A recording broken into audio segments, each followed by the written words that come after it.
Materi yang berikutnya adalah akan disampaikan oleh Dr. Dwi Pujonarko, MKes, spesialis syaraf konsultan. Beliau ini adalah Dekan di Fakultas Kedokteran Undip. Dengan riwayat pendidikannya adalah alumni S1 Kedokteran FK Undip lulus tahun 1989, kemudian S2 Magister Ilmu Biomedis, dan menyelesaikan PPD S1 Ilmu Penyakit Saraf pada lulus tahun 2007 dan S3 lulus tahun 2013 dan mendapatkan konsultan neurologi tahun 2014. Beliau hadir pada siang ini akan memberikan materi mengenai residen spesialis yang tetap hadir di dalam pandemi COVID-19. Waktu kami persilahkan, monggo Dr. Onang. Terima kasih Dr. Amalia. Assalamualaikum warahmatullahi wabarakatuh. Waalaikumsalam warahmatullahi wabarakatuh.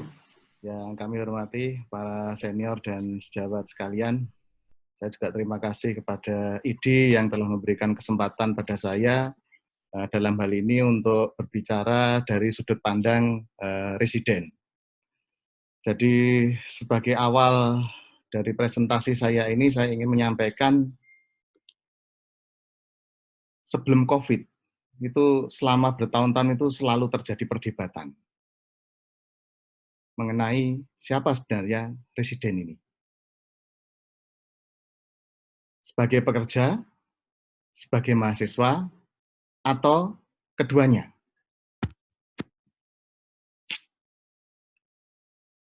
Kemudian di Undang-Undang Dikdok itu sudah jelas dikatakan bahwa residen itu bukan mahasiswa biasa.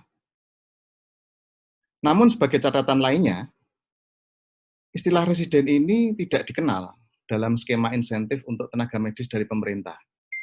Saat ini yang kita dengar itu, yang tertulis itu dokter spesialis 15 juta, sementara dokter umum 10 juta. Jadi memang tidak ada kata-kata residen ini.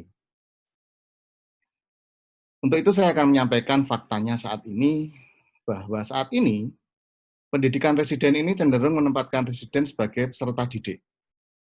Pelaksanaan program pendidikan dokter spesialis di Indonesia saat ini dilakukan rumah sakit pendidikan dan rumah sakit jejaring di bawah koordinasi Fakultas Kedokteran. Nah, pendidikan yang seperti ini berdasarkan Undang-Undang Pendidikan Nasional disebut sebagai university based. Dengan penerapan program pendidikan university based ini, maka sejarah pendidikan dokter spesialis ini penekanannya residen ini sebagai mahasiswa, bukan sebagai pekerja rumah sakit. Dalam hal ini, residen harus membayar SPP ke universitas dan belum mendapatkan hak sebagai pekerja, khususnya pembayaran yang jelas dari rumah sakit pendidikan utama atau jaringan tempat bekerja, kecuali pelayanan di berbagai rumah sakit yang memang membutuhkan residen. Dengan penerapan program pendidikan dokter spesialis yang university based ini, maka peran rumah sakit pendidikan jelas sangat besar. Namun tanggung jawab pendidikan tetap berada di universitas, dalam hal ini Fakultas Kedokteran. Sehingga residen ini dapat dilihat sebagai dua sisi, dari sisi universitas, dalam hal ini Fakultas Kedokteran, dan dari sisi rumah sakit pendidikan. Proses pendidikan di FK banyak dilakukan pengembangan, tetapi di rumah sakit pendidikan sampai saat ini, residen ini tetap dianggap sebagai mahasiswa, bukan sebagai staf medis rumah sakit. Sementara kalau kita lihat, kebutuhan residen, terutama yang sudah kompeten, sebagai pekerja di rumah sakit ini semakin tinggi. Walaupun residen ini dianggap sebagai mahasiswa, tetapi secara de facto, residen ini telah bekerja. Demikian juga di berbagai pendidikan spesialis, ini menempatkan residen justru sebagai pelaku utama di pelayanan. Selain di dalam pelayanan, para residen selama ini juga berperan dalam pendidikan dokter, baik itu di rumah sakit pendidikan utama maupun di jejaring melalui pembimbingan mahasiswa kedokteran yang sedang menjalani rotasi klinik.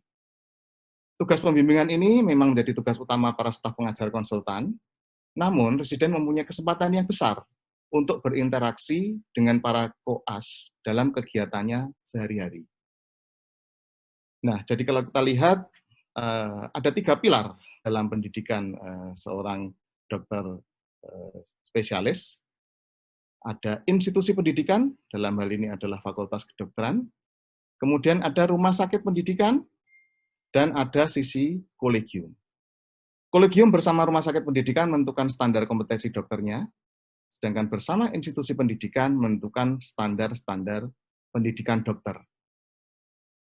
Jadi mahasiswa Fakultas Kedokteran yang kita sebut residen tadi masuk ke dalam rumah sakit pendidikan, menjalani proses di dalam rumah sakit pendidikan untuk mendapatkan kualitas lulusan yang diinginkan. Tentu saja di sini akan banyak terlibat SDM, dosen pendidik, Bakordik, Diklat, dan jajaran manajemen rumah sakit.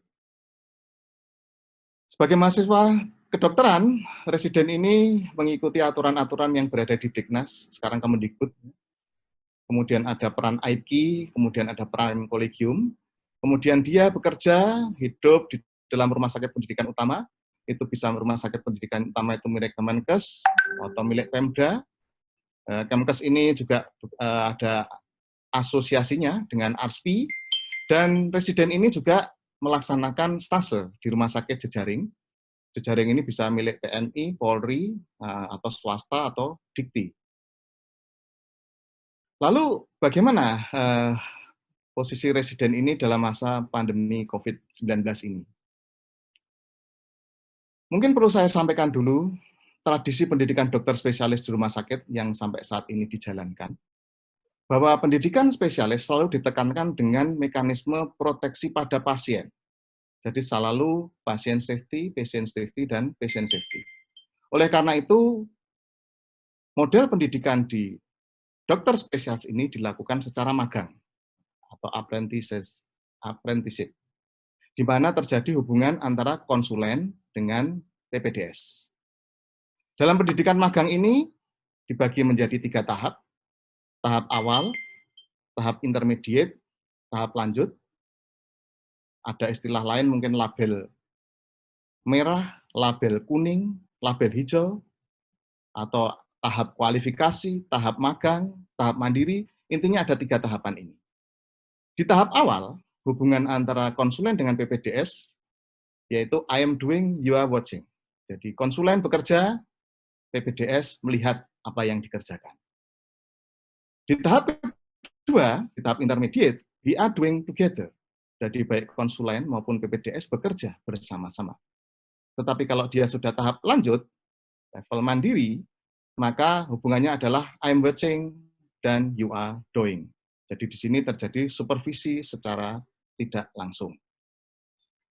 Di dalam mekanisme proteksi pasien tadi, setiap pasien harus ada DPJP-nya.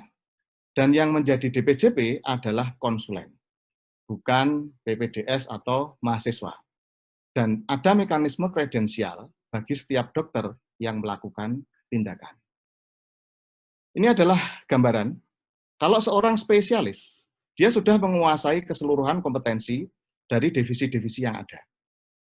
Tetapi kalau seorang PPDS, dia menguasai kompetensi tetapi belum penuh, karena ada beberapa kompetensi dari divisi-divisi yang belum dikuasai.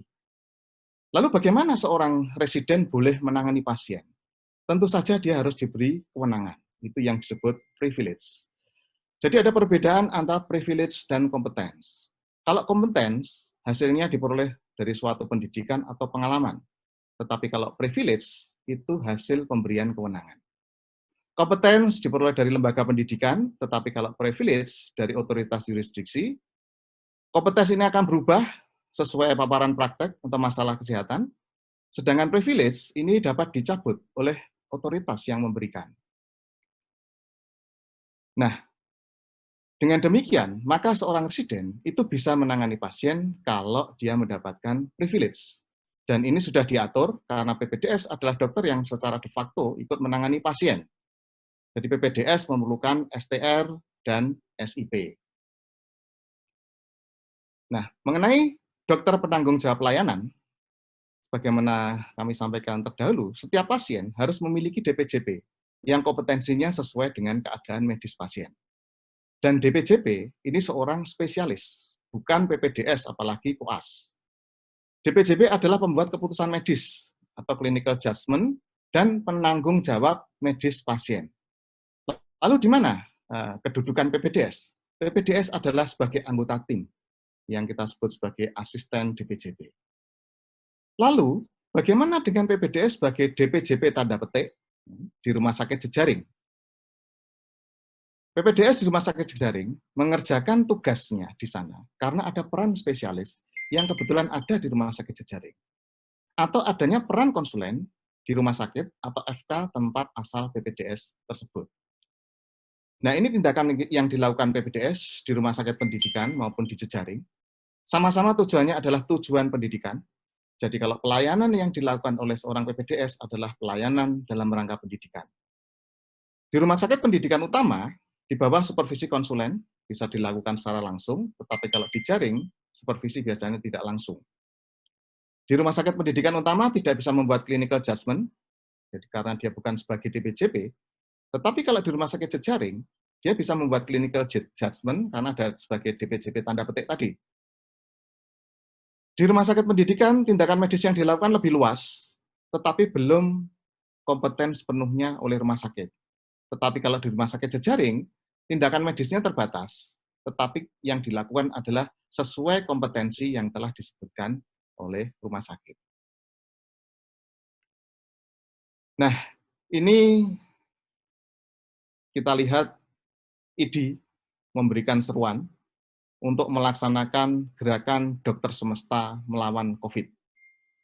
Jadi mau tidak mau di sini, semua dokter artinya harus siap untuk menghadapi eskalasi dari pandemi COVID-19 ini. Ini ditegaskan lagi oleh keputusan konsil yang memberikan kewenangan dokter penanggung jawab penanganan pasien di fasilitas pelayanan kesehatan pada masa darurat bencana wabah penyakit COVID-19 ini. Di sini memberikan kewenangan pada dokter atau dokter spesialis sesuai dengan kompetensi tambahan COVID-19 berdasarkan modul tambahan yang diberikan kolegium masing-masing. Kemudian juga memberikan kewenangan kepada dokter untuk melaksanakan screening dan pengawasan terhadap pasien ODP dan PDP yang melakukan isolasi mandiri atau penanganan PDP dengan pneumonia ringan. Dan privilege ini diberikan sampai nanti dinyatakan COVID-19 ini berakhir. Kemudian juga ada rekomendasi dari Majelis Kedokteran Indonesia. Jadi di rumah sakit pendidikan harus dilakukan penyesuaian pendidikan yang terganggu. Karena ada COVID ini, maka kurikulum, standar pendidikan, dan lain-lain ini akan terpengaruh juga. Ujian nasional dan seleksi PPDS juga akan terganggu. Dan seluruh pusat studi diminta untuk mengatur jumlah PPDS dan staf pengajarnya untuk menjaga keselamatan, baik keselamatan pasien maupun keselamatan tenaga kesehatan sendiri. Kemudian perlu penyesuaian program pendidikan, mengacu pada standar pendidikan kolegium yang disahkan, dan MKKI menyatakan sepakat bahwa penanganan COVID-19 mampu dilakukan oleh seluruh dokter, baik dokter umum maupun seluruh spesialis. Nah, hal ini menjadi dasar ide untuk melakukan gerakan dokter semesta dan menjadi dasar KKI mengeluarkan edaran untuk menyetujui dokter yang punya STR untuk dapat menangani COVID-19.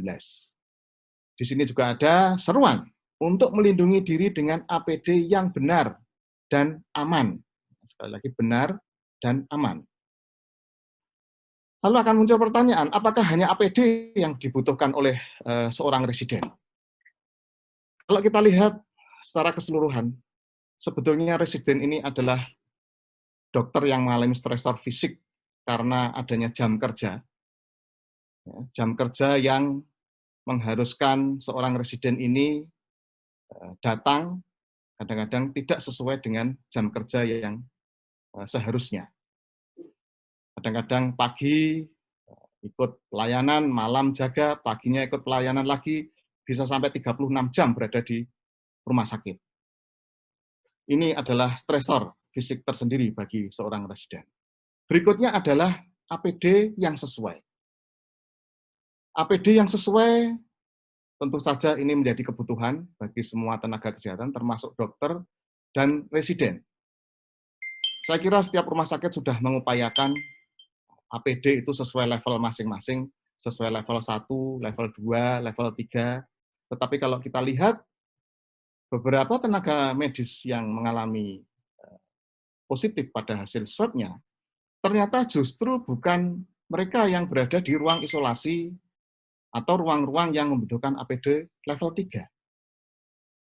Jadi mungkin APD yang sesuai yang di sini yang dimaksud mungkin adalah yang betul-betul aman dan melindungi. Berikutnya adalah kemudahan untuk screening. Kemudahan screening ini perlu diupayakan pada residen. Ketika dia berhadapan dengan pasien-pasien yang positif, maka dia sendiri harus mengetahui apakah dirinya sebetulnya tertular atau tidak. Kemudian screening ini kami upayakan. Kami mengadakan tes besar-besaran untuk tenaga residen ini. Berikutnya adalah stresor psikis. Jadi residen ini pasti akan mengalami ketakutan penolakan. Dan ini telah terjadi. Beberapa residen kami sudah ditolak dari tempat kontrakannya atau dari tempat kosnya, sehingga dia tidak bisa kembali ke rumah. Harus ada yang menampung. Berikutnya adalah stres kalau terjadi penularan pada orang-orang terdekat. Beberapa residen ini sudah berkeluarga. Jadi kalau dia pulang, dia khawatir menulari suaminya atau menulari istrinya, menulari anaknya, ya, atau masih tinggal dengan orang tuanya, khawatir menulari orang tuanya. Ini menjadi stres tersendiri yang kadang-kadang malah khawatir kalau pulang. Dan ini juga butuh penampungan tersendiri. Berikutnya adalah masalah yang kita ketahui tadi, masalah ketidakjujuran pasien. Ini selalu menjadikan was-was bagi para residen. Selain itu, adanya stresor ekonomi. Sebagaimana kita ketahui, residen ini bukanlah mahasiswa biasa. Mereka ini biasanya sudah berkeluarga, punya tanggungan istri, anak, ya, dan kebutuhan-kebutuhan yang lain. Sementara saat ini, ketika dia sekolah, dia tidak bisa mendapatkan pendapatan lain kecuali gaji. Itu kalau yang punya gaji. Kalau yang punya tabungan, ya hanya mengandalkan tabungan. Oleh karena itu, sebetulnya insentif, menurut saya ini sangat perlu bagi seorang residen. Dan berikutnya, residen ini termasuk vulnerable group dalam hierarki yang ada. Kekuatan untuk negosiasi residen ini sangat rendah. Oleh karena itu, memang dibutuhkan dukungan profesional dari pihak-pihak supaya residen ini benar-benar mendapatkan perlindungan yang utuh. Lalu pertanyaan lain, apakah kehadiran residen diperlukan saat pandemi? Kalau kita berbicara sebagai mahasiswa, pada saat pandemi ini di universitas, mahasiswa itu semua ditarik melakukan pembelajaran jarak jauh dari rumah. Tetapi apakah residen harus melakukan seperti itu? Saya kira sangat tidak etis.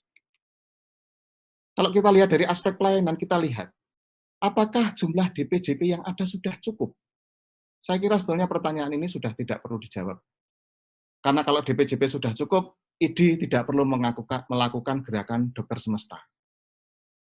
Di samping itu, di rumah sakit ini, selain kegiatan-kegiatan yang terkait COVID-19, ada juga kegiatan-kegiatan yang non-COVID.